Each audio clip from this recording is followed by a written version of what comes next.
यह फिल्म एक ऐसी महिला की कहानी बताती है जिसका जीवन उसके जवान सौतेले बेटे के आने तक काफी मानक था, जो कहानी को और अधिक दिलचस्प बनाता है।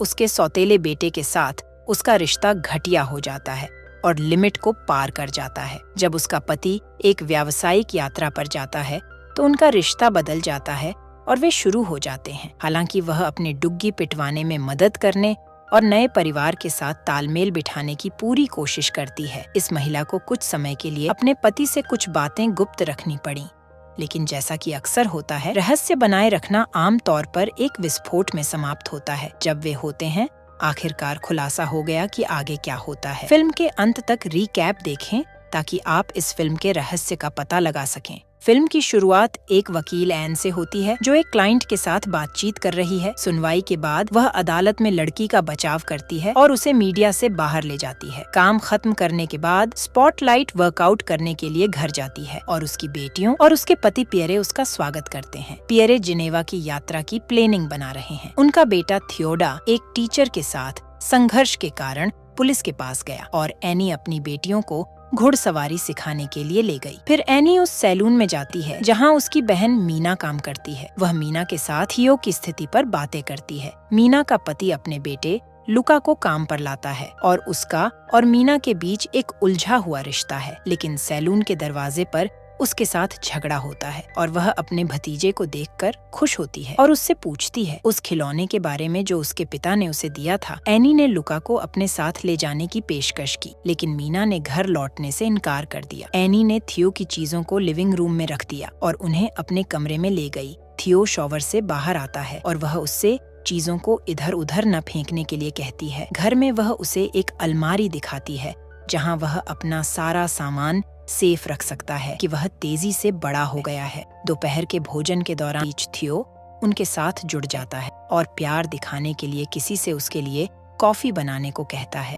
बहनें अपने भाई एक अच्छा उपहार देती हैं। एन जल्दी घर पहुंचती है और काम के मुद्दों को फोन पर सुलझाती है और घर की ओर बढ़ती है। दरवाजे पर पहुंचने पर उसे पता चलता है कि अंदर चाबी का गुच्छा रह गया। दूसरे सीन में दिखाया जाता है उसकी बहनें खुशी खुशी नर्सरी में खेलती हैं और बाद में शाम को अपनी माँ को देखकर बहुत खुश होती हैं। पियरे रात के खाने के लिए बैठता है और अपनी पत्नी से काम पर होने वाली निराशाओं के बारे में शिकायत करना शुरू कर देता है। एनी ध्यान से सुनती है और सुझाव देती है कि तुम्हें मेरी डुग्गी पीटनी चाहिए। वह एक जोरदार किस करने के बाद उन्हें आराम करने के लिए कुछ समय मिला। पियरे ने बाद में अपनी पत्नी को अपने बेटे के साथ हुई बातचीत के बारे में बताया। उन्होंने इस तथ्य पर अपनी परेशान भावनाएं व्यक्त की और पियरे ने धीरे धीरे अपना हाथ अंदर डाला और एनी के पपीते जोर जोर से दबाने लगा और फिर एनी की डुग्गी में अपना पप्पू डाल दिया और झटके मारने लगा। पिता ने लड़कियों को गोद ले लिया है, लेकिन राहत पाने के लिए वह अपने बेटे के साथ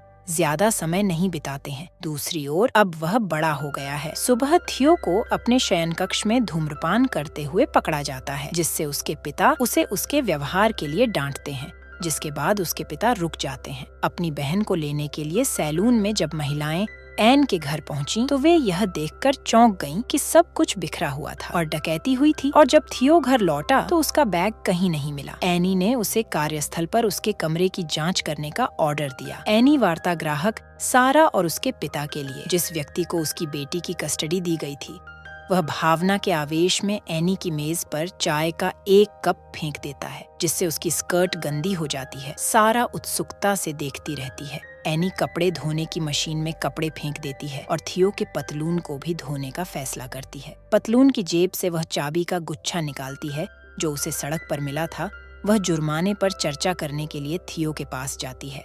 उसे डाउट होता है कि थियो ने जानबूझकर डकैती का मंचन किया था। थियो गुस्से से जवाब देता है। वह सुझाव देती है कि यदि थियो अपने परिवार के साथ तालमेल बिठाने की कोशिश करता है तो पियरे से डकैती की कहानी छिपाए रखें। बाद में एनी थियो के लिए चीजें लाने की कोशिश करती है। थियो उसके मदद के लिए आता है और सफाई करता है। लड़कियां और थियो पिकनिक मनाते हैं। एक बर्गर में प्रसन्न होता है और एनी कहती है कि वह अब शाकाहारी स्टेक नहीं खरीदेगी। थियो भोजन का आनंद लेने के बाद उत्साह के साथ मांस खाता है। थियो और वह जुड़वां बच्चे नदी में तैरने जाने का फैसला करते हैं। उसी दौरान थियो ने सुझाव दिया कि मनोरंजन के लिए तुम भी उनके साथ शामिल हो जाओ और मजाक के तौर पर थियो वह अपने सिर को पानी के अंदर डुबो ले और वे सभी वापस लौटते समय नशे में घर लौटते हैं। लड़कियां सो जाती हैं और एक बार घर आने पर थियो अगले दिन लड़कियों को उनके कमरे तक ले जाने में महिला की सहायता करता है। और फिर हम एनी को बरामदे में एक सुखद बातचीत करते हुए पाते हैं और थियो बच्चों के साथ जंपिंग झूला झूल रहा था। पियरे अपनी बेटी को प्यार से गले लगाते हुए।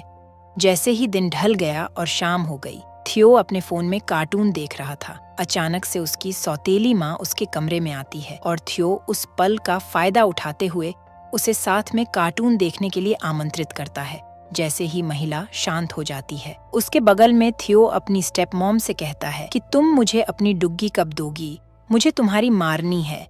आगे हम देखते हैं थियो की स्टेप मॉम थियो को बियर पीने के लिए इनवाइट करती है। थियो और उसकी स्टेप मॉम मिलकर बियर पीते हैं, जिसके बाद थियो अपनी स्टेप मॉम की डुग्गी की चटाई करता है और गुस्से में उसकी डुग्गी जोर जोर से बजाने लगता है और पानी निकाल देता है। तभी एक ग्राहक एनी से मिलने आता है और लड़की के अजीब व्यवहार को देखकर वह तुरंत बच्चे से संपर्क करती है। अगले सीन में लड़की की पारिवारिक स्थिति में जुड़वां बच्चों के लिए एक जन्मदिन की पार्टी खुशी से मनाई जाती है, जहां एनी की बेटियां अन्य बच्चों के साथ उत्सव के दौरान उत्साहपूर्वक अपने गिफ्ट खोलती हैं। लड़कियों में से एक अपनी माँ से अपनी वाटर गन में पानी भरने के लिए कहती है। इस बीच महिला पानी भरने के लिए चली जाती है। अचानक पीछे से थियो ने अपना पप्पू अपनी स्टेप मोम की डिग्गी में डाल देता है। अचानक से मीना ने वह सब देख लिया और अपनी बहन के कार्यों से बहुत नाराज होकर मीना और उसके बेटे ने पार्टी छोड़कर घर लौटने का फैसला किया।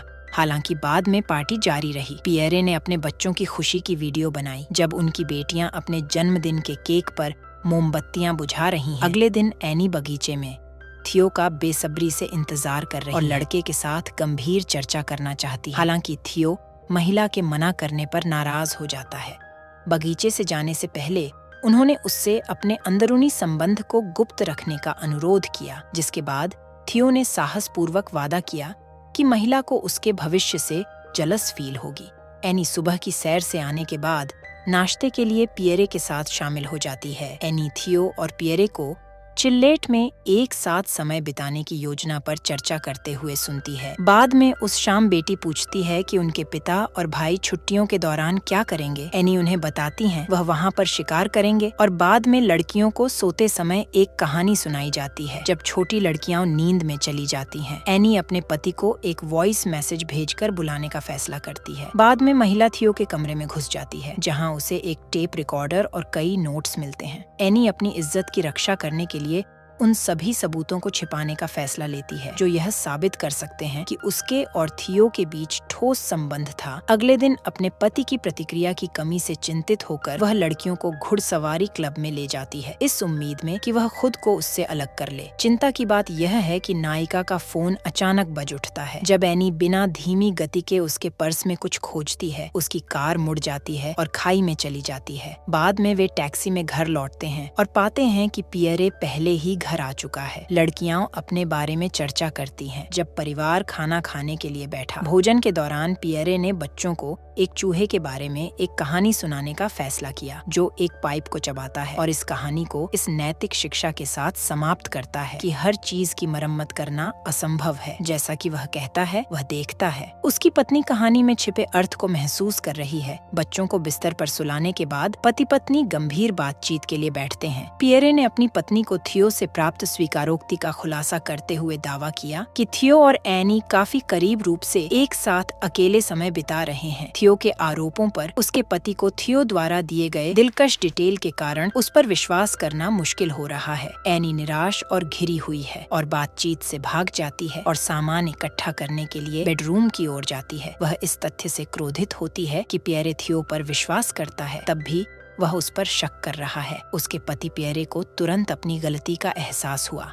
वह उसके जल्दबाजी में लिए गए फैसले को स्वीकार करता है और अपनी पत्नी को गले लगाता है और उसके कंधे पर बैठकर रोने लगता है। जब यह जोड़ा लिविंग रूम में बैठता है तो यह तय करता है कि अब थियो का सामना करने का समय आ गया है।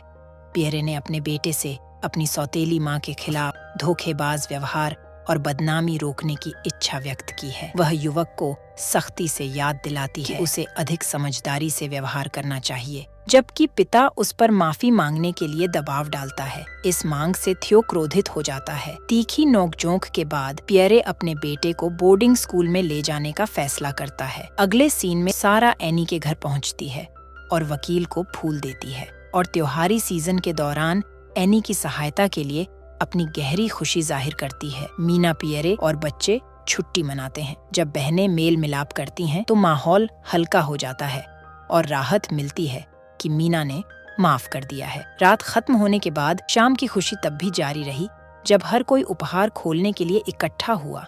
पियरे ने एनी को एक महंगा कंगन देकर आश्चर्यचकित कर दिया, जिसके बाद एन और थियो एक नाटकीय मोड़ में एक साथ वकील से मिलने गए। अपनी सौतेली मां के खिलाफ बदले से प्रेरित थियो ने इल्जाम लगाया और मामले के लिए उसे न्याय दिलाने के अपने इरादे की घोषणा की, जिसके जवाब में सुनहरे बालों वाली एनी ने खारिज करते हुए बताया कि उसके साथी का ग्राहक बेईमानी से स्थिति को संभालने के लिए जिम्मेदार है। वकील मामले को पब्लिक करने के खिलाफ निर्णय लेते हैं और अनुरोध करते हैं कि दस्तावेज और मुआवजे की राशि सीधे उन्हें भेजी जाए। उसने अपने घर पर दस्तक दी। वह नशे में था और एनी को देखना चाहता था। वे उसे चूमना शुरू कर देते हैं और डुग्गी भी पीटता है। घर में एनी अपने पति के साथ बिस्तर पर वापस जाती है। पियरे पूछता है कि क्या हुआ। उसके बेटे के आने के बारे में बात करते हुए दावा किया। एनी बोलती है, चलो ये सब छोड़ो, जल्दी से मेरी डुग्गी पीटो और उसमें से पानी निकालो। तो दोस्तों, ये मूवी यहीं पर खत्म हो जाती है। और अगर आपको ये मूवी अच्छी लगी हो तो वीडियो को एक लाइक करें और चैनल को सब्सक्राइब करें और कमेंट में बताएं आप इस मूवी को कैसे देखना चाहते हैं। मिलते हैं अगली वीडियो में, तब तक के लिए धन्यवाद।